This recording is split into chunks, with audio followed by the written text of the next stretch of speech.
کہ اللہ رب العزت نے صحابہ کرام کے گھوڑوں کی اور گھوڑوں کی ٹانگوں کی، گھوڑوں کے جو کھر ہوتے ہیں، پاؤں ہوتے ہیں، ان کی اللہ رب العزت نے اس سورت کے اندر قسم کھائی. کیا کھائی ہے؟ قسم کھا کر فرمایا فالعادیات ضبحا فالموریات قدحا فالمغیرات صبحا فأثرن به نقعا فوسطن به جمعا. آخر میں اللہ رب العزت نے یہ تمام قسمیں اٹھا کر ایک مسئلہ بھی سمجھ لیجیے. اس سورت کے نظر اور سورت کے تفسیر کے اندر لکھا ہوا تھا اگر نہ بیان کیا جائے تو یقیناً یہ خیانت ہو. ایک مسئلہ ہے، شریعت کا ایک مسئلہ ہے کہ کیا غیر اللہ کی قسم کھائی جا سکتی ہے؟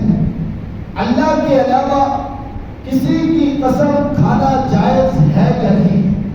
معاشرے کے اندر ہم سنتے ہیں تیری ماں کی قسم، تیرے باپ کی قسم، تیری بیوی کی قسم، تیرے خاندان کی قسم. ایسی قسمیں ہم سنتے ہیں یا نہیں سنتے؟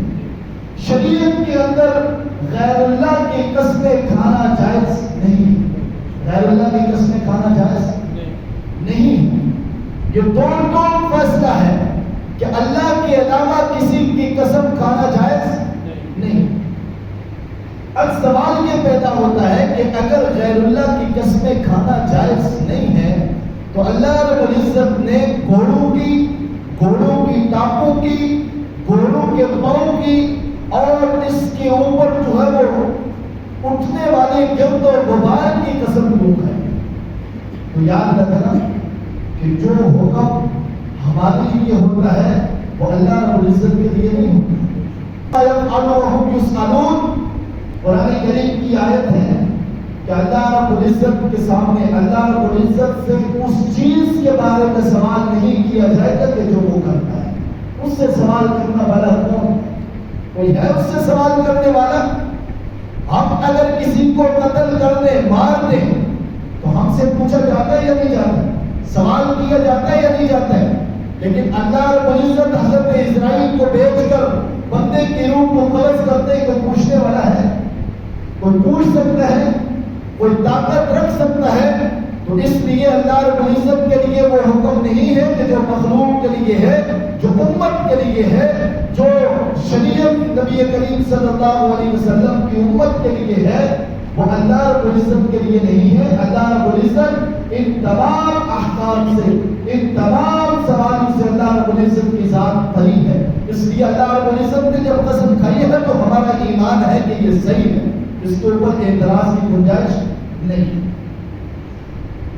امت کے لیے کیا ہے؟ شریعت کا مسئلہ ہے کہ غیر اللہ کے علاوہ کسی کی بھی قسم کھانا جائز نہیں. قرآن کریم کی جو قسم کھائی جاتی ہے، قرآن کریم کی قسم، اس کے بارے میں فقہاء نے لکھا ہے کہ قرآن کریم بنفس جو ہے وہ مخلوق ہے، لیکن اس کے اندر جو لکھا ہوا بنفسی کلام ہے یہ اللہ کی صفت ہے. کیا ہے؟ اللہ کی صفت ہے. اللہ کی تمام صفات کے ساتھ قسم کھانا جائز ہے. قسم کھانا کیا ہے؟ جائز ہے. آپ یہ کہہ سکتے ہیں مالک کی قسم ہے، رازق کی قسم ہے، جلیل کی قسم ہے، قہار کی قسم ہے. اللہ کی تمام صفاتی نام جتنے بھی آتے ہیں، رحمان کی قسم ہے، رحیم کی قسم ہے. ایسی قسم کھائی جا سکتی ہے کہ جو اللہ کی صفات ہے، لیکن اللہ کے علاوہ غیر اللہ کی ماں کی قسم، باپ کی قسم اور ان قسم کی اقسام کھانا، اس کو کیا کہا گیا؟ شرک کہا گیا. کیا کہا گیا؟ شرک کہا گیا. اس لیے شریعت کا یہ مسئلہ سمجھ لیجئے کہ اللہ کے علاوہ، اللہ کی صفات اور ذات کے علاوہ کسی کی بھی قسم کھانا جائز نہیں. یہ تو مسئلہ واضح ہو گیا.